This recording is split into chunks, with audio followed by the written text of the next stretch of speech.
Peace, warriors. Peace, family. This is Dr. Sadiki Che Baye, the host of the Men's Room Talk Show, which is presented to you every Tuesday at 7 o'clock p.m. Eastern Standard Time, live from Philadelphia, Pennsylvania.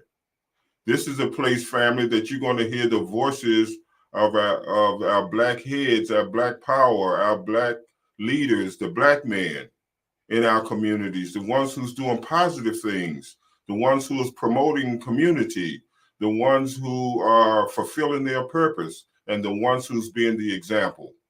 And we have here today, family, a special guest, one of our freedom fighters, one of our soldiers, one of our warriors, one of our military leaders, Brother Earl Weeks. So, brother, I'd like to say welcome to the Men's Room Talk Show. Oh, thank you. Yes, sir. I'd like to start off, warrior, by saying that I appreciate you taking the time and giving us the opportunity to honor you because you're worthy. We want to acknowledge our Black men and stop waiting for somebody else to do it. We need to acknowledge each other. If we're eagles, let the eagles acknowledge the eagles and let everybody else acknowledge whatever. But we need to do that for each other. There's nothing like family. There's nothing like unity. There's nothing like a oneness. So I'm going to present to you today, family, our warrior, our soldier, our military leader, and Brother Earl Weeks. Brother, I'd like to start off by saying to you, thank you, and we appreciate you more than you know. You're welcome. Yes, sir. So, brother, can you give us a little background of, maybe the environment that you were raised in and your family and so forth to lead up to where you are today? Yes. I grew up actually in Richard Allen projects. There's a lot of gang warring and things like that going on. I went to Catholic school. Then we moved, when I was in the fourth grade, we moved to East Germantown. Again, in Catholic school. If anyone knows Lonnie Young Recreation Center, I used to play with Lonnie Young. From there, I ended up going to high school, Mercy Vocational High School, because at the time they told my mom, oh, you know what? Let me back up. Let me back up to grade school. So my mom comes to school one day and the teachers tell her that I can't read. So we're on the bus going home and I'm reading all the cuss words off the bus. Oh, my mom got disgusted at me. She's like, boy, you can't read. That summer she had me read a whole bunch of books. But then in high school, before I went to high school, 8th grade, they told my mom that I would never be anything but like a worker, almost like a drone or something. But I wanted to go to vocational schools. I took tests for both Dobbins and Mercy. I passed them both, but I ended up going to Mercy. I graduated from both Mercy and the Randolph Skill Center down the street, auto mechanics. But then about 9 days after graduation, I was in the Marine Corps boot camp. So I spent 10 years in the Marines. I was an auto mechanic, supply clerk, toolroom man, all kinds of stuff. And then finished up as a Marine recruiter. Wow. Wow, that's beautiful. Okay, so while you were in the Marines, what was your rank?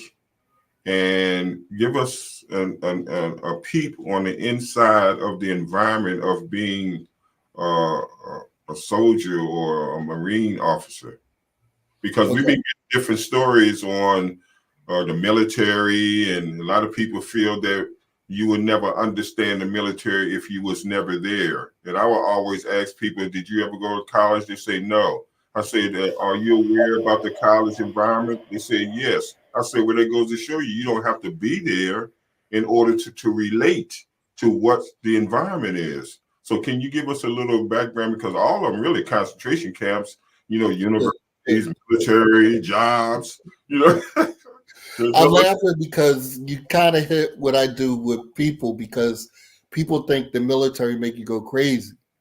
But my thing is, I felt that the military was like the globe, and God took his hand and raked it through the earth and dropped these people in my military life, in my platoon, in my company, in my battalion. And those people he dropped in there, some of them were from the Philippines, from England, from Barbados or Trinidad. Some of them were rapists, murderers, all the bad things. But the military is just a sample of civilian life, So it's not that the military turns these people into this and that. These people had these problems before they joined the military. It's just that when someone does something bad and they're quick to say, oh, he was a Marine, he was crazy, But for me, there's a lot of prejudice in the service. In the Marine Corps especially. The Marine Corps was the last branch of the service to even let blacks be in it, and it's prejudice. And I can even say today, I haven't been in the Marine Corps since 1991, but I can tell you it's prejudice today, I was a private. I started out as a private. I ended up working in the tool room. What I didn't realize was there were 5 people working in the tool room before I came there. I ended up being the only guy in the tool room.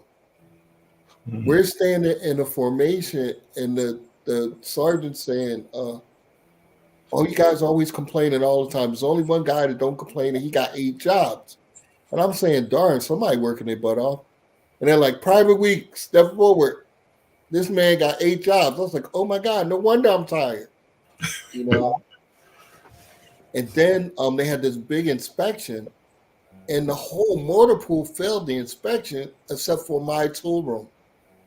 Mm-hmm. And like I said, I had 8 different jobs in there. One of the jobs was putting all the parts in bins, and I had my friends help me. So these knuckleheads messed around and was lazy. So instead of getting a perfect on the inspection, I just had 3 boxes that had too many screws or bolts in them because they was too lazy to count them. you know. But besides that, the motor pool was called the worst motor pool in the whole Marine Corps. And they sent someone there to straighten them out. They're running around doing all kinds of stuff.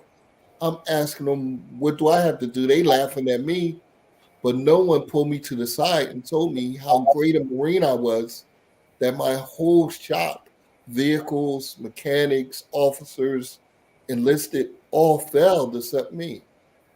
No one ever said that.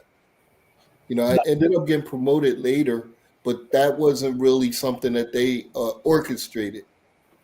You know, I happened to win the company board, and then at the battalion board, I was actually in last place, but they still promoted me. You know, but yeah, that was my thing with the Marine Corps. Even then, I got promoted in not 5 minutes with the corporal chevrons on my collar. The sergeant was talking about it was going to take me forever to pick up the sergeant. You know. Wow. Wow. Yeah. Wow. So what, I hear you use this word prejudice a lot, and I know that a lot of old folks, the elders, used to say prejudice, but we can go ahead on and be real and say racist. Yes. So Yes. because everybody's prejudiced, that means that I prefer this over that. Right. But Right. racism is a whole different ball game, brother. Right. A lot deeper. Yes. A whole different mindset. If you talking about genocide and you're talking about disrespect, you're talking about all kinds of crazy stuff that's going on that's happened to us. Yes. And it's a wonder that we can think or have a desire to want to do better. So therefore, we are the miracle. Mm-hmm. No one else could have withstood all of that and still have some kind of sense. So we are the true children of God. We are the original. So there's nothing better than original. So while you're in the military, I understand that a lot of people feel that the military is supposed to be the toughest of the toughest. So how do you look at the Marines? How do you look at the Marines compared to all the other services? Service, yes. Well, the thing is, all of them are different.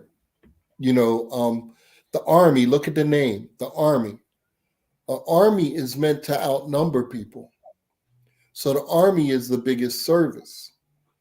Now, when you think about the Army, again, think of the Roman legions. You know, when they encircle the city, just legions and legions and legions of men. That's what the Army is for.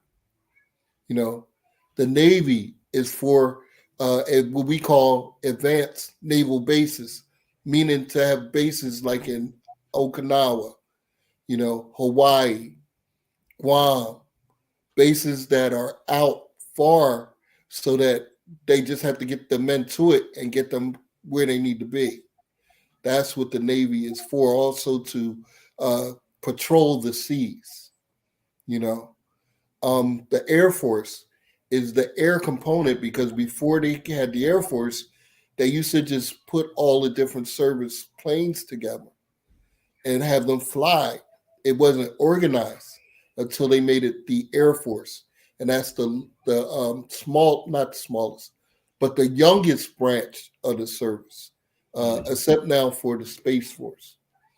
The Marine Corps is actually, and we don't admit this, and this can be the one time I'm going to admit it. The Marine Corps is actually part of the Navy. The Marine Corps' job is to protect advanced naval bases, to do have I'm gonna call it squads on naval ships to protect certain places and things like that. Also, the Marine Corps is an amphibious based unit, which means we are soldiers that come from the sea. So we drive our vehicles up on the ships, and when we get to the land, they either take little boats or big boats. They drop the bottoms, and we drive right off and get in, you know, in there for fighting. And the Marine Corps is also the only branch that you could take a whole bunch of Marines and put them somewhere and not start a war. You know, that's why Marines do embassy duty and things like that. And that's why you hear about a lot of things they send Marines first, because it's not an act of war when you send Marines. Wow. See, I always thought the opposite, that when they send the Marines, it's on. because they seem to make the Marines the toughest and the most vicious, the most physical of all. I don't know if it is or not, but I'm just saying this is the image that it is like to get in. Like a lot of people are already intimidated from just what they hear. right. For me, with my school, we used to take the ASVAB test every year for the service. And I guess 10th grade or so, I did really good. And all the recruiters were chasing me all over the place. But they were trying to, they would drive me to school, bring me back from school. They were offering me money and rank and different things. The Marine Corps recruiter just came over here. He talked to me, and he was a country guy from South Carolina, Sergeant. What's his name now? I can't think of it. Sergeant Ernest Brothers. After he talked to me, talked to my mom, he says, "Earl, you want to be a Marine?" I was like, "Yeah." He didn't ask me for nothing else. He didn't try to bribe me or anything. He just told me what was available in the Marine Corps and asked me that I want to belong. And that sold me right there. Wow. Now, as far as the qualifications of these different military branches, yes. As far as the qualifications, they lead people to believe that the Marines are the toughest, and you have to be a super special kind of physical kind of person that really don't take no mess. Well, the thing is with all of the branches, right? Basically, when you take the ASVAB test, they have this thing, right? So if you score 31, you could be in any of the branches. You score 50 or above, you can not only be in, but you could select different jobs and stuff. There's more opportunities for you. So they call like 31s to 49 alpha. Not an alpha, I'm sorry. They call them bravos. The 50 and above is alphas. And that's really what everybody's looking for is alphas. But the Marine Corps, it does have a tough reputation. Also has the longest boot camp. Marine Corps boot camp is 13 weeks long, And then even after that, you have to go to infantry training school. And then after that, see, every Marine is a basic infantryman, which means all of us go to rifle range. Most of us qualify. And I say that because some people don't qualify, but most of us do. So that's the one difference in the Marine Corps is when it comes down to it, most of us can be infantry if we have to. Wow. That's very interesting. Thanks for that. That gives me a new perspective on what's going on here, the different ranks and so forth, or branches. Everybody in my family went to the Army, except for me. All my uncles, my grandfather, all of them, they went in the military. I'm the only one went to college. That's funny you say that because my brother, right? I wanted him to follow after me, and I told him he wouldn't make he was messing up, so I told him he wouldn't make a bump on a Marine's butt, and he would never be a Marine. And instead of taking the challenge I was giving him, he thought I told him he could never be a Marine. He would join the Army. Oh wow! Is that brother older or younger than you? Younger than me. Okay. Yeah, but this is a deep thing, man. We need to be aware of these different things because my father's twin brother, he was lieutenant colonel in the Army, and he wanted to apply to be a general, and he applied a couple of times, and they turned him down. Yes. He told me, "I'm applying one more time. They turned me down. I'm retiring." Right. So they turned him down.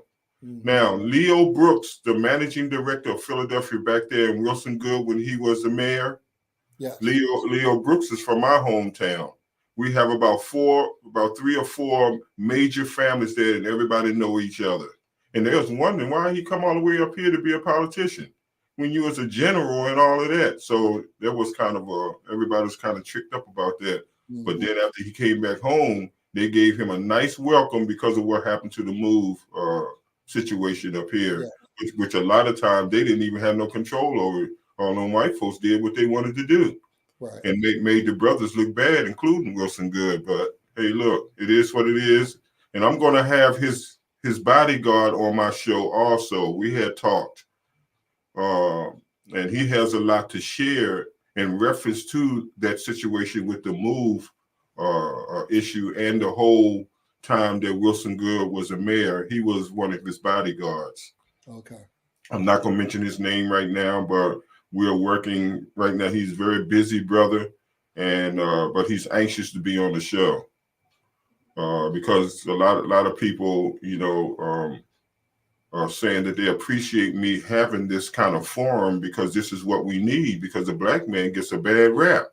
It's almost like we're to blame for everything that's not right, including slavery. Right. So I want to set the record straight that some of us, in spite of what happened to us, we still have enough left to go ahead on and make a difference. Right. Yes, sir. So we have to do all we can to, in spite of it all, to fulfill our purpose. And I appreciate people like you, brother, to take that step to go in the military. Like I say, all of them concentration camps, if you really want to look at it when it comes to us, the military, college, the jobs, and all these other different agencies and organizations. You know what I mean? They don't really have all of our interests at heart, but we make the best out of it. Yes, yes. And speaking of that, let's get to the 3rd United States Colored Troops in Camp William Penn. Hey, that's where I was going, brother, but you was reading me. Go ahead on with that. Well, everybody knows the Civil War was from 1861 to 1865.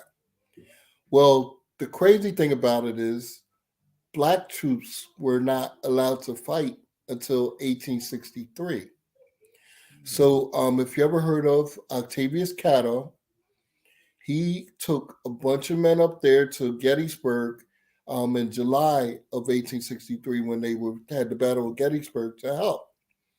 And they would not let the men fight. They took all their weapons and sent them back home. They said they looked good in uniform, but they wouldn't allow blacks to shoot white people. So they sent them back home. So then, of course, Abraham Lincoln came out with the Emancipation Proclamation. That was in January of 1863. So the Emancipation Proclamation actually didn't free anyone. The Emancipation Proclamation, when you read it, and the courts always say, don't believe me, read it yourself, and you'll see that they only freed the slaves in the states in rebellion. Okay? And I got news for you, because people really shake their head when I'm telling you that. There were slaves that were rented and stuff in Philadelphia, in New York, in New Jersey. New Jersey was actually still doing slavery. Delaware was still doing slavery. Wow. So if Lincoln had really said freed all the slaves in the United States, Delaware and the border states would have lost money, et cetera, et cetera. So he didn't do that. The Emancipation Proclamation was really a psychological attack on the South, because they had the slave owners running around worrying about the slaves being freed. Also, something that I learned recently was that soldiers dressed like me, colored soldiers, will be walking around with pamphlets that they would give to the slaves so that they would know about the Emancipation Proclamation. And the word would get spread from the slaves. But in 1863, Camp William Penn was built. And right now it is evading my memory. But one of the ladies who fought for women's suffrage, her family helped. They gave the Camp William Penn, they donated for $1 to the service until the war was over. But there were 11,000 African American troops that were trained there. Wow. They formed 11 different regiments. The first regiment that was graduated from there was the 3rd United States Colored Troops. And the thing about it is there was like a creek that they were camped around, all the different regiments. And they would be fishing and going to the bathroom and all kind of stuff, all in this same little creek. So people were getting sick and stuff like that and dying and everything. They said that a lot of the people that died were like from the country because they wasn't used to like saying the factory smells and different things like that. And their their immune system wasn't built up. So a lot of them died. A lot of people actually died before they left boot camp.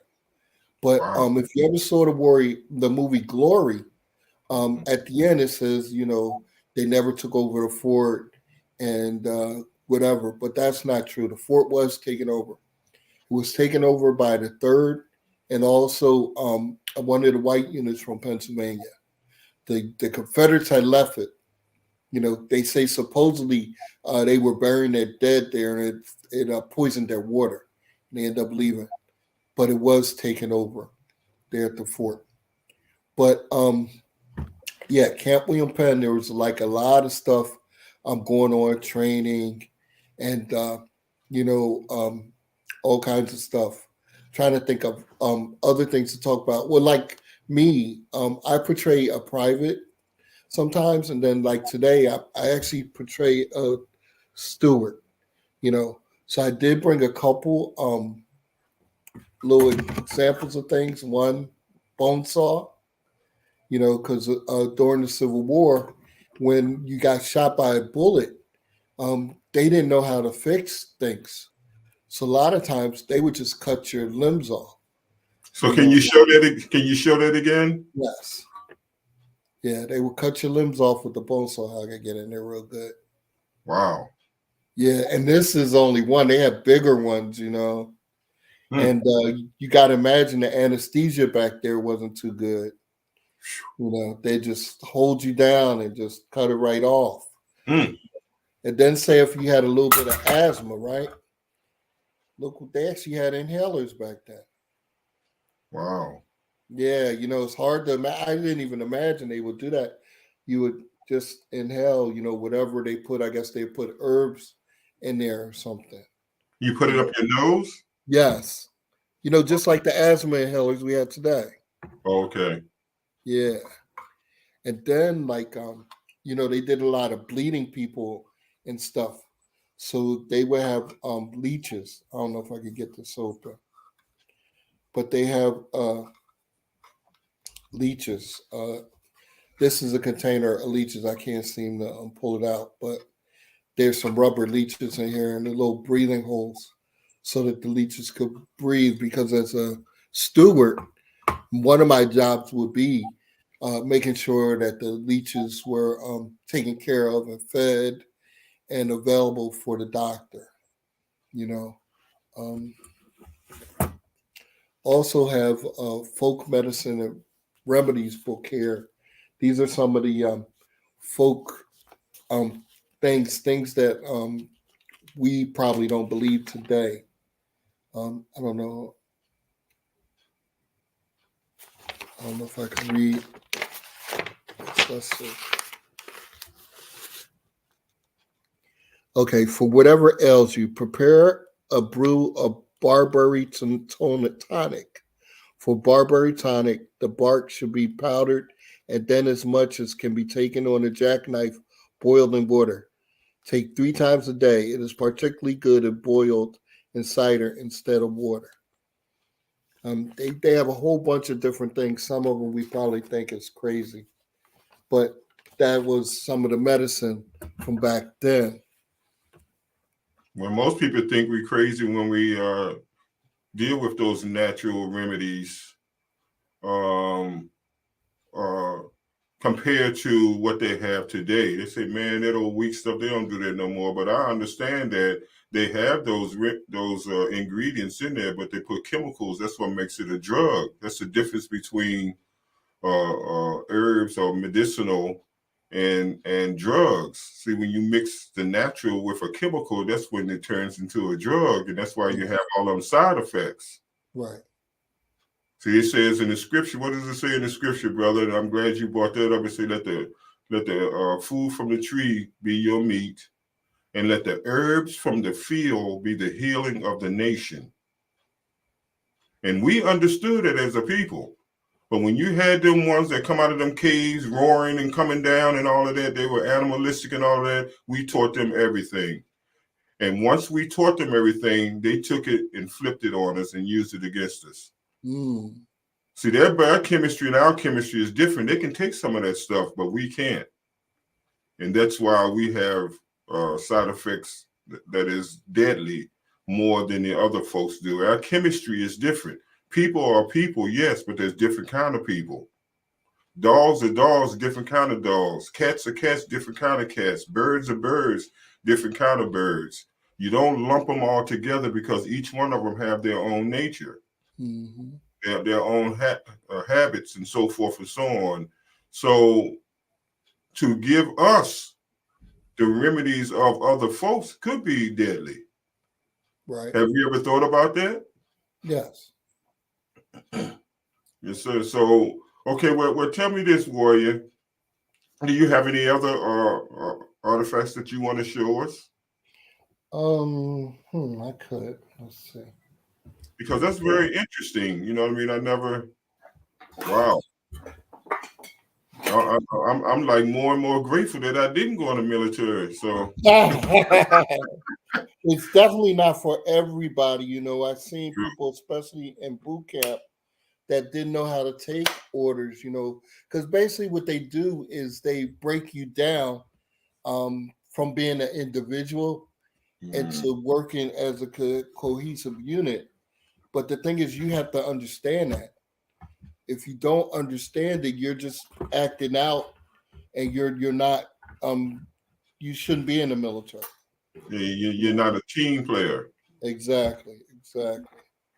Yeah. Have a couple of vials here. You know, would be some medicine in it, or some kind of alcohol or something. What are the vials usually made of? Glass? The vials are made of glass, but the some of the bottles are made of metal. Okay. Because they had to be real careful with glass back then. You know, because it would break. You know, like being a photographer, they did their negatives on glass. Now imagine you took all these pictures. You can't cheat like we can today and see what they look like. You know, they're in this glass, and then you're riding in this wooden stagecoach with no shock absorbers or anything. You know, so a lot of the pictures they took were destroyed. You know, wow. yeah. Wow. What else got here? Little beaker. Okay. Have some bullets. Some bullets? Yeah. Let's see. Wow, what kind of bullet is that? This one is probably for maybe for a repeating rifle, maybe. Okay. Because you ever hear the term don't bite the bullet? Yes. Okay, so in the old days, when you wanted to join the military, or the recruiter was talking to you, he would toss you a bullet, and they were made of paper. So inside the bullet would be a like a bullet, a ball, cotton, black powder. And what happened is you have to bite it to shoot it. So you tear it off, and then you would pour the powder into your barrel to load it. So if you had no teeth and you couldn't bite the bullet, you couldn't join. Wow. So what happened is a lot of people start knocking each other's teeth out so they could join, right? So the recruiters was like, man, we got a problem. All these people knocking out their teeth so they can't join. We need to be able to do something with these people with no teeth. And somebody said, you know what? They don't need teeth to pull the cord on the cannon. So they start putting them in artillery. They wasn't able to get away with that anymore. Oh my goodness, man! Yeah. I never heard that story before. That's interesting. Yes. Yes. Wow. There's a lot of different stories. Things like what is it? Lock, stock, and barrel. You heard that before, right? Yes. Okay, so that comes from the musket. The lock is the part where you pull the trigger. Mm-hmm. The stock is all the wood parts. And then the barrel is the top part. So the thing was, say if I told you, oh man, I just bought a brand new Enfield, and you'd be like, lock, stock, and barrel, ask me, did I buy it all together? And then I might say, no, I just got the lock. Oh, I just got the stock. Oh, I just got the barrel. Then sometime I may say, no, I got the whole kit and caboodle, everything, you know. But that's a term that comes from that, you know. Wow. Yeah. And then like what is the one? Don't go off half cocked. Right. Okay, so half cocked in Civil War terms would mean your rifle is on safe.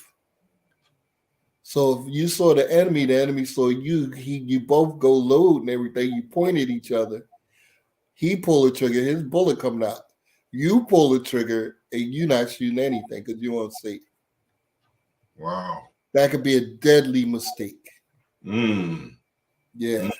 So Wow. don't go off half cocked. And I tell the kids today, like if they hear someone tell them that, that'd be like if they heard rumors that somebody said something about them or somebody did something to one of their friends. It's like, don't go attacking somebody that later find out that wasn't true. Mm. You went off half cocked. Oh, wow. Wow. That's deep. See, Yeah. this is how they get us the word game. See, that's why we have to study and we have to have people like you to expose these kind of things, because most people come off the top with their own view of things and they Yes. might be far away from the reality of it. And we Yes. need people like you, man, to put us right where we need to be in order to know the reality of things, where you don't have to guess, but you know now. Well, I got a great example of that. Okay, so a lot of black people run around screaming about being 3/5 of a person. Okay, that's not true at all. Mm-hmm. Not true. The 3/5 clause was about the South voting and having power. Because when they voted, every time there was a president voted in from the North, he only stayed in 4 years. Every time the president was voted in from the South, he stayed in 8 years. Wow. Yeah.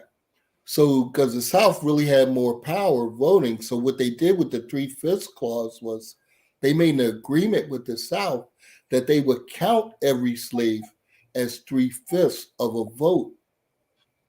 And they would give those votes to the South because they had to give the South a full vote for each black person in slavery. The South would always say who was president. And they didn't want that. So to control them, they only gave them 3/5 of a vote per person. And it was a vote, not that they were saying that we were 3/5 of a person. So did that apply to the black man, or did it apply to all men? No. That's all to the white because black people couldn't vote. Oh, how about that? Okay. Yeah. Wow. Yeah. So we got it all twisted up. So yeah. And there's a lot of people running around with their chest and heart all messed up, running on that, and it's not true. And like what I say is, anything I tell you, you can look it up yourself. Take the time and read it, and you will be like surprised. Like Abraham Lincoln freed the slave. Abraham Lincoln didn't free nobody. Abraham Lincoln wanted to put us all on boats and send us to other countries. That's what he wanted to do. He said that black people and white people cannot live together. wow. And he was trying to get rid of us. No country would take us, you know. Wow. Yes, you know. And he would have saved, if he could have kept slavery, he would have saved the Union if he could. He didn't, the slavery part just happened to, because a lot of people, right? A lot of the white soldiers Some of them were so prejudiced or biased, racist. They left when it started being more pointed at freeing slaves. They would run away from the service. Wow. Yeah, their family would mail them clothes and things like that, Why is and that? they would get out of it. Why is that? Because they didn't see us as people. Oh. Even like they had this battle called, what's it called, the Battle of the Crater, right? So what it was in Virginia. This place ended up being called a crater because the Southern troops, the Confederate troops, were camped out there, and of course, they had these smart butt miners from Pennsylvania took and dug under the camp and put this bomb there. And what was supposed to happen was supposed to be this maneuver they taught the black troops to do, because see, the white troops were all tired and wore down from fighting and depressed. And what happened was the generals were having arguments over using the black troops because some of them didn't want the black troops to get killed, just putting them in front of the cannons or whatever. And some of the white people, just generals, did not believe in the black troops. That's something else. Throughout every war, we had to prove that we could fight. But what happened was they lit the bomb and it didn't go off. So I think after an hour or so, one of the guys from Pennsylvania actually had the courage to go in there and see what went wrong. And something happened. The fuse just burned out and didn't hit the bomb. So they refused it and they blew it up. But it didn't blow up correctly. It ended up making some kind of bowl. And the white troops went in first and then the black troops. So when the white troops got in there, they weren't trained to do whatever maneuver they had come up with. And what happened is the black troops got caught in there because the white troops run around and the Confederates were whipping them and killing them and just massacred them. Wow. Yeah, it was really bad. There's like, I think paintings and pictures, not really pictures because they didn't get that close to take pictures, but paintings and drawings of what happened. But that was the Battle of the Crater. Yeah. Wow. Well, I really appreciate you sharing that. Unfortunately, a lot of our soldiers and a lot of our elders that passed on didn't want to talk about certain things. Yes. So see, I'm a realist to the point where I say that could be possibly a sign of selfishness. Well, I'm going to say this, right? So the problem is when you do these things in war, it's depressing. Right. And people that have no idea what you did can't relate to you. Okay.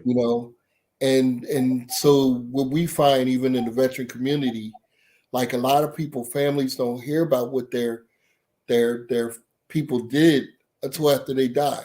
Right. One of the guys that died in my DAV chapter, after he died, the family was like, yeah, we was fighting and it was this tank and he jumped up on the tank and he threw this grenade in there and saved our lives. They're like, what? He did what? He never said anything about that. Yeah, that happens a lot. And then a lot of times we're not believed. Even the things that I say that I did and whatever, I'm not believed. Yeah, people doubt you. I understand that. Yes. Yeah, even being in the Red War movie, the guy sitting right next to me, see me on the screen, didn't believe it was me, even though he's sitting right next to me, and I'm telling him that's me. Wow. And he wait to see my name in the credits. Oh my goodness. Yeah. That's deep, man. So we have to be careful of how we perceive of things, especially things don't always look like they really are. Yes. And that's why I wrote my third book, It Seems to Me. Things might seem a certain kind of way, but it's altogether different. Mm-hmm. And that's why, like you said before, we need to study. But they got us so busy surviving, mm-hmm. You know what I mean, that a lot of people don't have the energy or the desire to want to do studying. So what do? They just read. You know, reading and studying is two different levels. Yes. See what I mean? Reading is just you just calling words and you memorizing words. But studying, you diving into it where you can see the inner workings of things. Yes. And we need to do more, find time to do more studying, and to, if the adults don't have that kind of desire and time and energy, we need to teach our children to do that early on. You know, and these ministers in the pulpit, they keep saying, read, read, read. No, you got to emphasize studying. You got to get inside of it so that you can see the inner workings of things. Because we're deceived a lot by this surface stuff. Yes. And we need people like you to take us into that deep diving thing, because we used to be deep-rooted people and deep diving. Now we're surface people. And that's why anything comes, it blows us all over the place. We got to get deep-rooted again. We have to connect with the ones before us and be a better version of them, because they blessed us with an opportunity to do better. So we have to honor them. You know, we have to be more honorable and more representative of the ones before us, because we are them. Yes. You see what I mean? So this is the way I see life myself. But moving right along, brother, the time is moving. And man, when you're having fun, man, time moves fast. And you gave us some stuff, man, that, wow, I wasn't even aware of. And because a lot of people don't want to talk about certain things. And I understand that. You know, I understand it. But understanding doesn't always mean you agree. Right. And you don't have to. You know, what I tell people a lot of times, you know, because I'll give you an example. We're at the convention center and Albert's holding the Confederate flag. The guy's screaming and hollering. It's like, dude, wait a minute. Well, let's explain what's going on. You know, because what we're trying to show is there's 7 different Confederate flags, you know, and people don't even know them. You know, there's the stars and bars where the bars are wider than what we call stripes for our flag. And when they were fighting, when the flag got wrapped around the pole, you couldn't tell which side was which side. So that's when the Confederates went to that battle flag, you know, because that could be dangerous. You know, you think you're going to your side, you end up on the other side and get slaughtered, you know. But there's a lot of history and things to this. You know, people, when they see us in this uniform, a lot of people think we're militants. You know, you're like, you know, come on, brother. Oh, that's nice what you do, but I can't join. Why not? Oh, you guys militants. We're not militants. We just happen to be black, and we're wearing these uniforms explaining our ancestors' history. It's not that we're out here trying to be radical with it. Yeah, for sure. Yeah. Yeah, and a lot, but also, like I said, you know, I've been doing this for 20 years. You know, not only have I been doing this, but I went to community college. I took African culture, anthropology, 2 classes of anthropology, world cultures, a lot of history classes. You know, about 8 or 9 classes of music of Black Americans, music history, not music history, listening to music, I think it was called. But all of this was so that I know what I'm talking about. So I'm not making things up. Yeah, music appreciation is what they call music appreciation. Yeah, this one was music listening, right? I thought it was going to be so easy. Right? I know. I took that too. and what happened was the teacher ended up, I forget, he got sick for something and he wasn't even there, right? I think we came to 2 classes and he wasn't even there. And then we had another teacher take over and he threatened us to buy all these CDs and all this and whatever. And I felt like I was the only non-music major in the class. I feel like I drowned in the class. But somehow I pulled out a B. The other guy came back, and everything was okay. But I was mad because I wanted the A. But I was like, but you're not a music major. You got to be. You did pretty good. You know?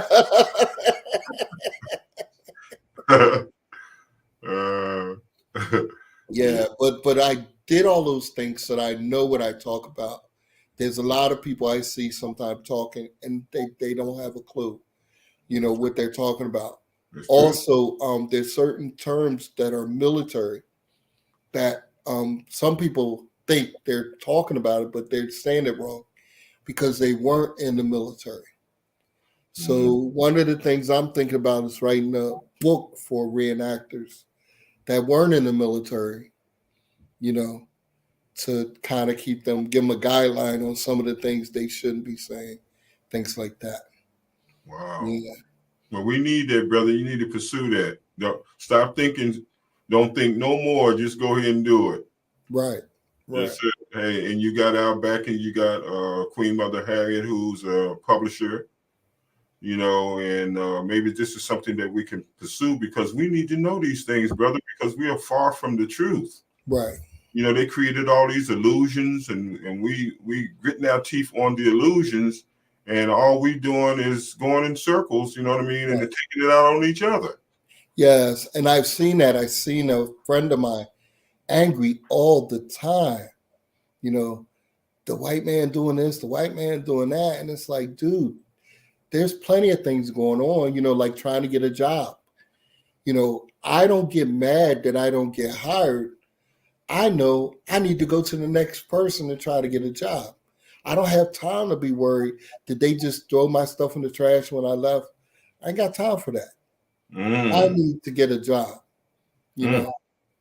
So I try to teach people that stop worrying about all that. You can't control it. They're going to do what they do.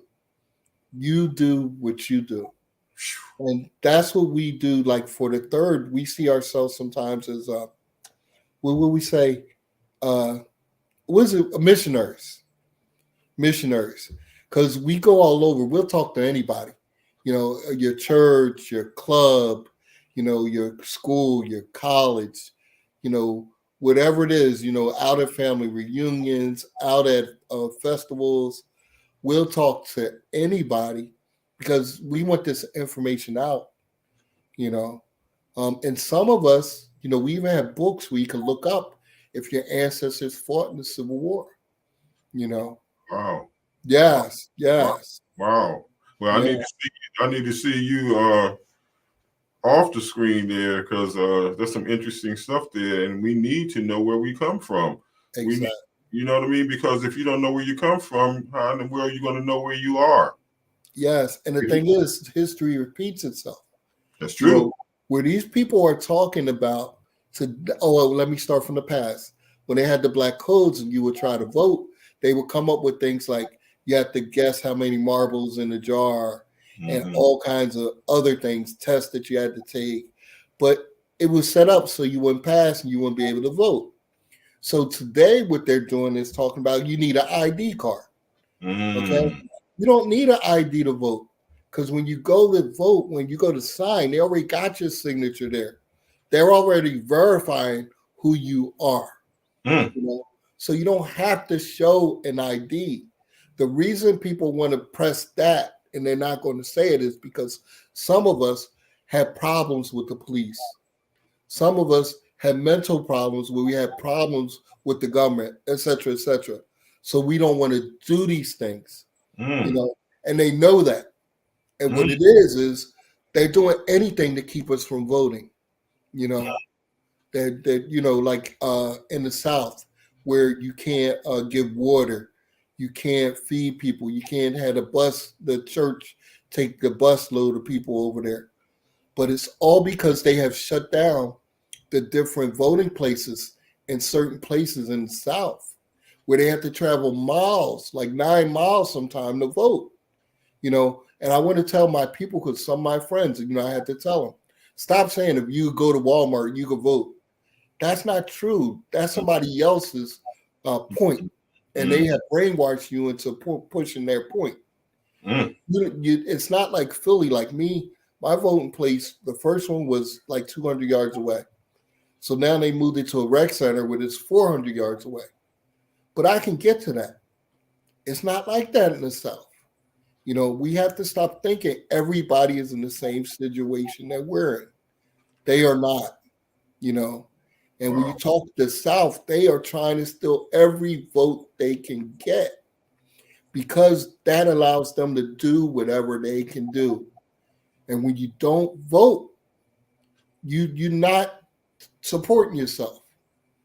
And I want to say this because a lot of people, I don't like that candidate. Is that okay? When they first started the primaries, did you vote? Did you go out and listen to all the different candidates? Did you participate in all of it? Did you ever go help a candidate or even seek help from a candidate? You know, when it comes down to the end vote, you can't say, oh man, I don't like none of them. You have to pick the one that's closest to helping you. You know, you got to just hope that vote will be what will help you. Like they use the term the less of the evil. Yes, Yeah. yes. Not voting, just imagine you were Michael Jordan on the Bulls and you decided you didn't want to participate in the game because you didn't like something or other. And the team would lose. You're your own star player. Stop making the team lose by not playing. You know, and again, politics is similar to sports. Your team not going to always win. So when you lose, don't say, "Oh man, voting ain't work out for us." Don't take it personal. You know, educate yourself on the voting process. We can't just like Obama. You can't just put the president in, but nobody to back him up. We need people in the Senate, people in the House. We need people to back him up. You got to pay attention to who you voting for. You know.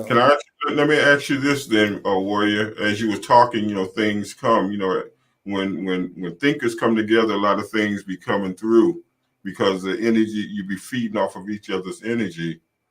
I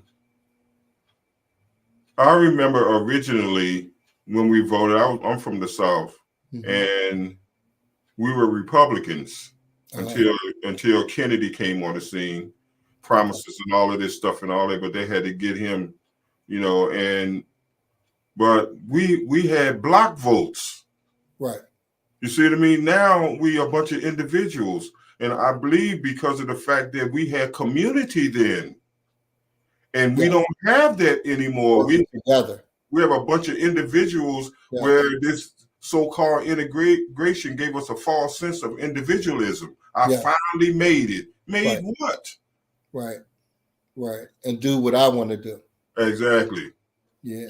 And that's a problem. And that's why the punishment, I believe, is our future, which is our children. Mm-hmm. And the thing, like, you know, a lot of people don't understand, you know, they talk about the Democratic Party was this and that. Actually, around the Civil War, somewhere around there, the Democratic Party and the Republican Party actually swapped ideas and names. So, you know, when you say, oh, the Democratic Party was the one that was doing slavery, that's not true. There's a time where they swapped ideologies. I believe it. And a lot of people don't realize that, you know. So they'll keep telling you, "Oh no, the Democratic Party was slave owners or whatever." No, they changed names. As a matter of fact, when I talked before about the presidents, Lincoln was the first president that was voted in that wasn't either of those, North or South. He got voted in more by the border states, you know.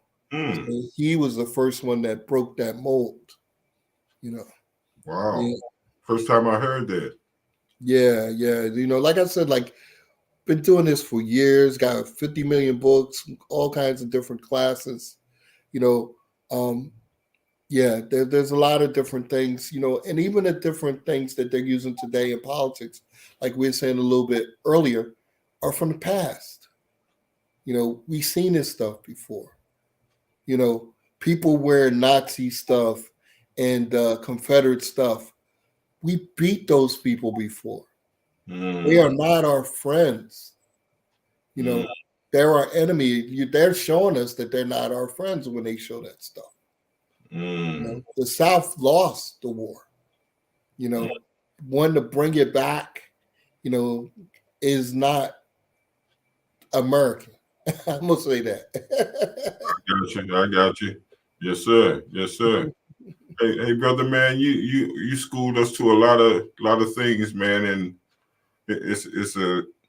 I wish we had much more time, but we want to bring you back again for part 2 because you have so much to offer, and you're the first that we want to immediately bring back for part 2 on what you said, because we need to know these things that we're involved in. You know what I mean? We're under these illusions, you know what I mean, and coming off the top based on how we feel, and the wise man goes by what he knows. Right. So your feelings and your emotions can have a tendency to sabotage your ability to reason. Right. That's why it says in the scripture, put your breastplate on. In other words, guard your heart and use your mind more. See, we are thinkers by nature, but they flipped us and made us emotional. You know what I mean? And we got to stop being so emotional. We got to, like they say, man up. And when you look at the word man, man means mind, a thinker. All males are not men. Right. All females are not women. You see, so we have to redefine everything about ourselves and set the record straight and stop mixing oil with water, which would never mix. See, so people like you, brother, we definitely need, you know what I mean, to set the record straight. Now, let me ask you this, or I have other things to say, but I'll save it for the next time. I just wanted to, at the top of my mind, even before we got out, I was wondering, what is the difference between the military and the Buffalo Soldiers? Okay, what do you mean by that? Where some people say that the Buffalo Soldiers were freedom fighters, and some say that they was military, and some say that they're this, and some say they're that. What's the difference between a freedom fighter and the soldiers that's in the military? Is there a difference? No, I would say that depends on who's talking. Mm-hmm. The Buffalo Soldiers actually came from the Civil War soldiers. Most of the Civil War soldiers, black soldiers, were put out in 1865. Some of them were put out in 1866. The Sergeant Major from the 3rd United States Colored Troops ended up being a Buffalo soldier. So what happened was the people from the Civil War that ended up going west and becoming the Buffalo Soldiers, they taught the Buffalo Soldiers. A lot of people try to act like it's separate and that they just got the knowledge on their own. No, they didn't. They got the knowledge from the Sergeant Majors and other people that were in the Civil War that taught them what to do and how to do it. And you're talking about taught the Buffalo Soldiers what to do? Yes. Oh, okay. Yes. So what was the purpose of the Buffalo Soldiers then? Well, one of the purposes was to not have these black men that had weapons and stuff in the South. That was one of the problems, because some of them actually killed some of their slave masters and things like that. They could never go back home. And when they left, they took whatever weapons they had with them. So one of the reasons was to send them west because they wanted to claim all the Western territory, But they sent 4 units of black troops out there who were the Buffalo Soldiers. Yeah. And the name was given to them by the Native Americans. Okay, because of their features? Well, it's kind of question, but partially the skin, and then in the winter they would have the buffalo coats on, so they call them Buffalo Soldiers. Oh wow, that's deep. Well, in reality, all military is freedom fighters, really. Exactly. Yeah, but the most popular Buffalo Soldiers that I'm aware of is the 9th and 10th Cavalry. Yes. Is what they talk about more than any of them. and because I'm a Buffalo Soldier myself, I'm a major in Buffalo Soldiers. So I'm from a historical point of view, since you're a historian, that's why I brought that question up, because a lot of us are deceived, and some feel we better than the other and all of this and all of that. You know what I mean? But we in the same ball game, really. Yes, and I've even heard people say, "Oh, I don't like the Buffalo Soldiers because Right. they was used by the government." And I'm like, "Wait a minute, dude, you was in Vietnam. What are you talking How about?" about the Korean War, all that? Yeah. Yeah, what is he talking about? And even, I could think even myself, I played my part in the military, you know. So all of us are being used, and even being a disabled veteran now, I tell people all the time, I have no shame in getting all the benefits I can from the government That's because right. when I was a Marine Corps, they got everything they could and then some. All You right. know, All right. Hey, we deserve 100% too. right. I mean, and we were the most brave of all of them, and all that Tuskegee and all of these. Man, it's been proven that white folks, when you see the old movies of them when they're having wars, they just stand there and they just charge at each other on a suicide mission. But when black folks came on the scene, we had strategies and knowing how to do this and that, like a Shaka Zulu and all of them. They had strategies on how to do certain things, maneuver and so forth. So it wasn't so much a suicidal mission. Well, I'm laughing because they had Napoleon rules, right? So you would see them standing there, like in the Red War, the rifles only fired 100 yards, so they would line up and take turns shooting at each other. That's a little crazy. They just standing there shooting at each other. But Wow. the thing was, they didn't know where the bullet would go because it would vary. So that's why they had to stand next to each other and fire as a force to make sure somebody got hit. Because of the distance, it went on. Yes. Oh, But okay. then during the Civil War, they rifled the inside of the muskets. For people to understand rifling, it's like a spiral on the inside of the barrel. So by them spiraling the inside of the barrel, it allows the round to go further. So Oh, during the Civil War, the it was increased from 100 yards to 300 yards. wow. So they actually, like you kind of was saying, they could have did some of the Native American tactics, hiding behind trees and boulders and ambushing, and they would have did a lot better. But they're too busy doing the Napoleonic thing and not using the technology that they have. Even the Gatling guns, they had the Gatling guns, and they thought it was a waste of bullets, not Wow. thinking you could kill all these troops and then take their bullets. How about that? You know, How about that? Wow. but it was the generals didn't change their mindset, even though the technology got better. The generals did not, take aim with it. Wow. Well, this is my last question. Good question right here. I know a lot of people say that when my brother and all, and they went to Vietnam and all that. I was drafted too. I was when they had the lottery. Yes. I was number 17, and that's when I first came up to the Philadelphia from Virginia to play football at Temple. And they called me from football camp, told me to go down to 401 South North Broad Street and get that physical. The med station. Football, we need him. You know what I mean? That big old black man right there. Oh yeah, I know he's strong and all this and all of that. But for some reason, when we got down there, we got stuck in the traffic jam, and it was closed by the time we got there. Okay. And they supposed to have rescheduled me, but they never did. That's a good So, thing. but I was going to go Muhammad Ali style. I'm going to get that 5 years. And by the time I get out of there, my mind going to be straight. It's straighter than it was before, because I've seen how my cousins and all of them and my friends, they went over there in Vietnam. They didn't last a week. Mm-hmm. And for me to feel that that's not going to happen to me, it's almost like, wait a minute here, let me rethink this thing. Yes. So I said, well, let me go to college without me knowing anything about college. I know I didn't want to go to the military. I didn't even know if I wanted to go to college, but that's what I did. Right. and it worked out. You know what I mean? And I thank God for my family, for my grandfather. You know what I mean? He was in the military, and my uncles and my cousins and all of them, brother.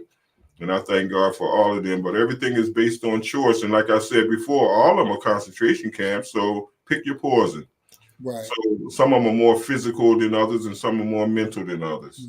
Right. So, pick your poison. But we must come together, man, and we must recreate community, the common unity. That's what we don't have. And I put a lot of that blame also on the churches, on these religious institutions, that we forget that the church is not the building, the church is the people. Yes. So we have to reestablish those things that was good for us when we was coming up. Right. Right. It's And almost actually, these churches are not supporting the kids. Like the kids want the true. different dance ministries and things like that. A lot of churches are not supporting that, and the churches are dying out. That's true, brother. That's true. And in order for them to maintain that, they have to almost fake the congregation out that's still coming. Mm-hmm. They can't tell them the truth. So they got to manipulate it just to keep them there, because the preachers, they don't teach what they should be teaching because they scared they're going to lose the congregation. So they do all they can to hold on to the numbers so you can pass that plate around. So, man, we in all kinds of situations here, but we got to get back to our reality. And people like you, brother, is who we need to set the record straight, so we don't have to guess at it, so that we don't have to argue, fuss, and fighting at each other out of ignorance, on how we've been deceived and bamboozled and everything. Right. So we have to find a way, brother, to bring this thing together. And that's why I have the men's room talk show to highlight the black man in the communities, so that we can get our heads on straight. Because one thing about the enemy, he's never afraid of women and children. Right. He's not afraid of the body. He's afraid of the head, which is the black man. So the black man have to really understand what has happened to us, and we have to reverse it. And until we do that, the beat goes on. Right. So we have to do all we can to fight the right fight. Everybody's fighting, but a lot of times we fighting the wrong fight. Yes. Yes. And wasting our time. Wasting And time. everything. Wasting time. And we are 500 years behind and some, so we don't have the luxury to be wasting time. We got to make every move we make and every step we take count. And that's why, I would love to highlight brothers like you, brother. We want to bring it. Now, if anybody had any questions or any observations or whatever, and asking you these questions for, to set the record straight in their mind, how can they get in contact with you? Or do you have a contact number or website or whatever? Yeah. Actually, my email, or you can find me on Facebook, LinkedIn. I use Mad Films, MADFILMZ, at Comcast.net. If you just Google or search Mad Films, you'll find me on Facebook, everything. Earl Week. Yes. Okay. Family, you hear that? We need to do all we can to get our balance back. And our special guest today, our warrior, our family, our elder, Earl Weeks, he has a lot of wisdom, knowledge, and understanding that he's willing to share with us. And I want to label this brother as he's not scared. See, a lot of us are scared, even though we know the truth. You know what I mean? But my thing is that you have to be a team player in order to make a difference, because you have to go over beyond your individual self. Right. And most people are not team oriented, or they're not interested, unless it's something in the system, joining sports or some other kind of nonsense, fun and game stuff. Right. That doesn't really matter because all of us got a talent. All of us got at least a talent. So, but we magnify too much on the talents more so than what we are doing with our talents and our awareness. So some of us are not scared, because we are honoring and representing something that's bigger than our individual selves. And that's what team players do. They represent the team. Right. And Right. so we have to be willing to go into areas we never been before. That's what you call transformation. That's what you call learning. That's what you call advancing, adjusting. You have to be willing to go into areas you never been before. Yes, yes. But a lot of people don't trust themselves. Why? Because they haven't forgiven themselves on the mistakes, so-called mistakes they made in the past. So we walking around loaded down with burdens. We got to lay our burdens down, brother, and start honoring and representing. Yes, and something I want to talk about next time. I created this organization called Africans and African Americans Reunite. So that's something I want to talk about later because Africans are cousins from across the sea. A picture, I don't know if I sent the picture, but I took a picture with this African professor. He's the professor who he's in charge of the University of Grand-Bassam from the Ivory Coast. And a friend of mine, Dr. Gooch, she saw the picture and she said, "Earl, you're related to that guy." And I was like, "Nah." She said, "Yeah." And I zoomed in the picture and looking at our facial, all exactly the same. Wow. And then I checked my ancestry DNA. I definitely got DNA from the Ivory Coast. Wow. Yeah. Wow. That's where all of us are, you know what I mean? Because don't forget, originally wasn't nobody here but us. Everybody else came later. I had them anthropology classes. I know. I know you did. When you told me that, I said, "This brother knows something." Yeah, you going over and beyond the surface. You going below the surface and see and check out the roots. Because once you know the root of a thing, you understand the thing. So we got to be more root kind of people. We got to go back and get it because a lot of things we left behind, and that's why the consequences that we're having today, the effects we're having today, is because we too freestyling things. We got to stop freestyling, and we got to start knowing, because a wise man goes by what he knows, not what he feels, and that can be deceiving. Yes, and what I find a lot of young people today, they put titles on themselves that they have no background in it. Nothing to say, like, I don't want to say exactly what I'm talking about, but you can't go out saying that you're such and such. You have no experience. You have no training in it. Nothing to show. You can't just put the costume on and start being it. You have to go get some training. Wow. Even at the basics, at least let you build up. But I see that with young people today. They just say, "I want to be such and such." Bam, I'm such and such. Right. It don't work like that. You gotta go get some training, some know-how from somebody. That's an excellent point. And what I call that is we have to understand the power of process. It took a process to get us to where we are now. It's going to take a process to get us out and get us back with our balance. It's all about the process. See, the enemy understands that. That's why they got us going to their schools, dumbing us down. You know what I mean? All of this is white nationalism and so forth and so on. But my thing is, okay, if you have to go there to fulfill your purpose, do that. But understand who you are first. Exactly. So you won't get all sucked in. And the pitiful part about our children is we send them out there naked and defenseless before the world. Well, one of the things, like you actually mentioned before, going to college, right? So when you went to college, did you have anybody that went to college before who showed you what had to be done or whatever? No, you were an explorer. You had to go find it out yourself. 100%.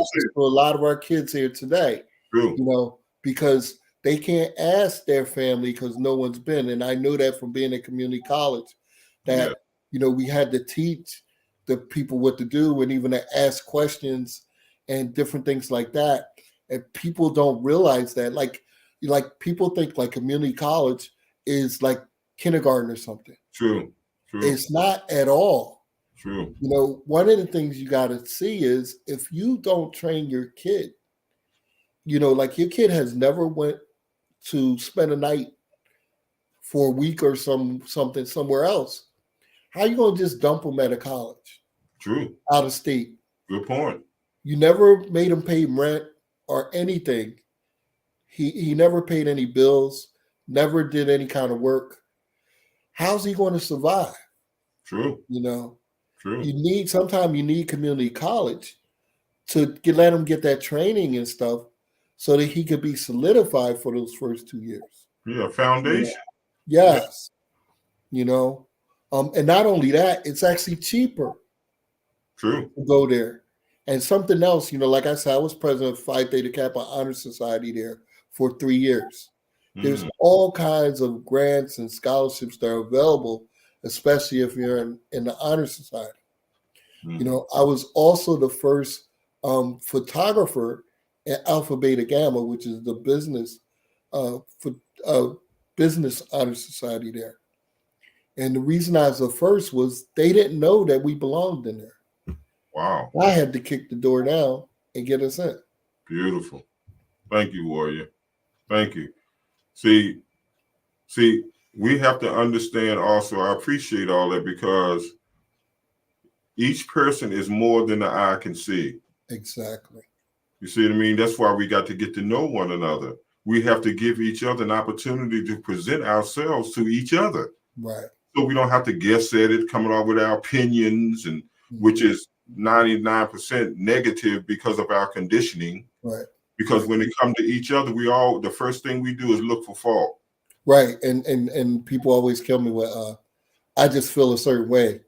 Mm-hmm. What are you talking about? Exactly. Sound like a child. I mean, that's my thing is that we got to start knowing something. We got to stop feeling so much. Feelings is mostly for children. Right. See, and then once you feel, they just let you know you got a heart. But don't allow your heart to lead the way. Right. Let your mind lead the way. Right. See, so that we have to understand the processes of life. Mm-hmm. We're not a process people anymore. Mostly, we are an emotional people. So we vibe on how we feel. But feelings come and go like the weather.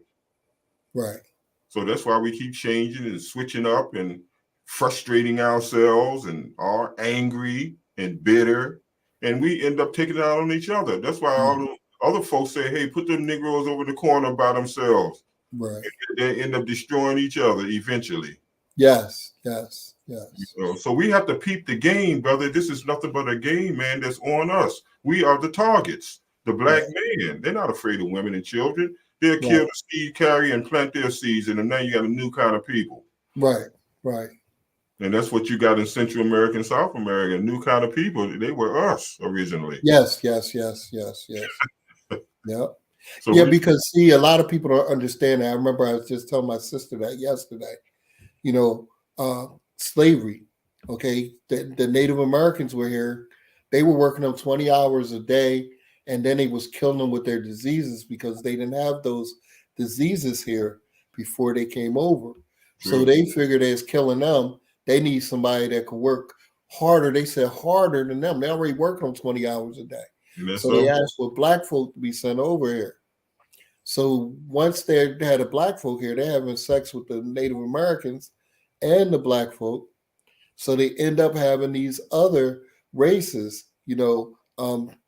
in these different islands and all over the place, And the thing is, like a lot of people, like I don't want to seem racist, but when you see, say, like the Spanish channels, they show mostly the light-skinned people. There's a lot of dark-skinned people. I even had a friend of mine tell me, "Oh, the Puerto Rican girls don't like you. You're not Puerto Rican." Man, the first time I got off the plane in Puerto Rico, first thing I saw was some dark black people. You know, Oh, as yes, soon as sir. I got off the plane, first thing I saw, Yes, you know. sir. Yes, So sir. don't let people fool you with that. That's When these right. people had sex with the slaves and the Native Americans, they made these other people, what they did was they used skin tone True. as a way to be racist. That's true. The That's lighter your skin tone, the closer you were to them. well, they call them yard children. So they Yeah, had privileges that the darker ones didn't have. right. Yeah, man. That's all in Virginia. A lot of that started in Virginia. I remember all of that, and Yeah. And they talk about what is it, the brown bag test. yeah, brown bag test and They all like that. that. Oh yeah, oh And yeah. believe it or not, in the Civil War, you know how you pick out paint and they had the different little colors and stuff? In the Hmm. Civil War, they had little things like that. They would match up to your skin tone and they Wow. would call you maroon or all kinds of different names, Wow. because they were trying to classify you by your skin tone, you know. And all of that is divisive. All, Yes. all it does is divide us thinner and thinner. You know what I mean? And then everybody got attitude. I'm better than you, and I'm this and that. We can't get along because Yeah. you don't look. Your Right. texture is not mine, but Right. yet we have the same enemy. Right. Yeah, right. But like you said, that's part of the thing that they built. They like that. You know what I mean? It's the same thing with voting. It's the same thing. If I can get you to think that the one party just messed you over and you change from that to something else, then it's easier for me to get voted in because I just eroded some of you, because you fell for my trick, That's you know. true. That's true. You know? Wow. Wow, that's interesting, brother. That's just like going to court. It's not about telling the truth. It's about winning. Yes. It's Yes. about deception. Right. Who Right. can And take? the thing is, in court, I've been on a few juries, and it's strange because you'll hear some weird stuff, and you could be like, "Oh my God, they got him," and then when the court will take a break and they come back, they start somewhere else. It's like that didn't even exist no more. All deception, brother. That's right. Manipulation. Yeah, but it is what it is. And my thing is brother, I thank you so very much for all that you shared with us.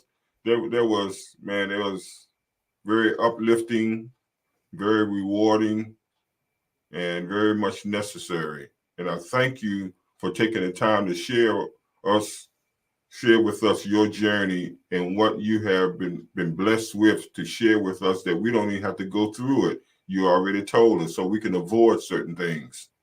And we don't have to wonder anymore because you told us. And all we got to do is, like, I give raw food for thought. And I know that's what you just did too. Hey, look, you don't have to believe what I said. Check it out for yourself. Right. Right. I mean, that's what we want you to do. Exactly. Exactly. We want you to do it yourself. Study to show yourself approval. So with that in mind, Warrior, I thank you. We're going to schedule you for a part 2. But meanwhile, family, this is our warrior, one of our warriors who's willing to give us some kind of insight on our reality in this, not only in the United States, but in this world. And we'd like to thank you, Warrior, more. I just can't thank you enough. I really appreciate you. And I like to say this too, the God in me is the God in you. And that's why I can relate to a lot of things you're saying. You know what I mean? And it's all heartfelt because I'm a black man, you're a black man, and we got bit by the same poisonous dog. So why are we fighting each other? We need to come together and get that damn dog. So, Exactly. you know what I mean? So we can stop spreading the disease. So, we're going to communicate with you so that we can get part 2 to this. And I like to say, family, I like to thank each and every one of you, the ones who are viewing this video, because unity is the key. Common unity is what we came from, and common unity we must recreate and get our balance back as the original people. So thank you, Warrior. Family, I like to say encourage you to continue to stay strong and keep your faith where it belongs. That's the challenge. And do your best and let God do the rest. You got to know when to hold and know when to fold. And always remember to keep your head towards the universe where all strength comes from. And never give up and never, ever, ever, ever give in, no matter how things seem. because everything is, always was, and always will be in divine order. God don't make no mistakes, but we do. But when you learn from your mistakes, it's all good. Right. So the only thing that's bad in life is when you're not learning. Even though it can be painful, but you can't beat the blessings. Right. So family, right thinking, right giving, and right eating is holistic living. And we have to fight hard and smart to get back to that, to honor and represent the ones before us. Family, this is Dr. Sadiki Che Baye saying to you, peace, hotep, baraka, assalamu alaikum, shalom alaikum. All of them means peace. Don't be fooled by the language, but the essence of the word is all that matters. And all of it means the same. If we believe in God, then what's the problem? Don't matter what religion you call yourself. Let's be about life and not get caught in this box. So let's come out of the box and get on the 360 and keep it moving. Family, enjoy the rest of your day and happy new journey. May the Creator and the ancestors lead, guide, direct, and protect you along the way. Warrior Earl Weeks, thank you so very much. And we're going to see you soon, brother. Keep your head up and continue to do the great works that you're doing to fulfill your purpose in order to get your blessings. All right. Thank you. Thank you, brother. Do you have a last word? I just want to say thanks for having me on the show, and I look forward to the next episode. And that'll be soon, brother. So stay tuned. So family, again, this is Dr. Sadiki Che Baye, the host of the Men's Room Talk Show. And I like to say that I am your servant. And that's why I do what I do. Peace.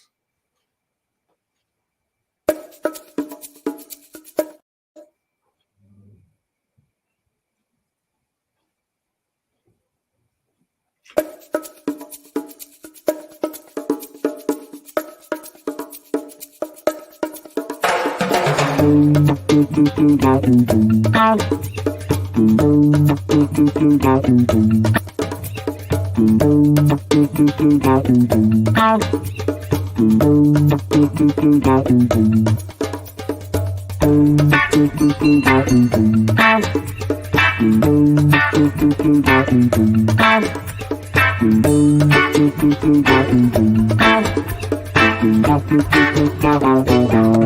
you.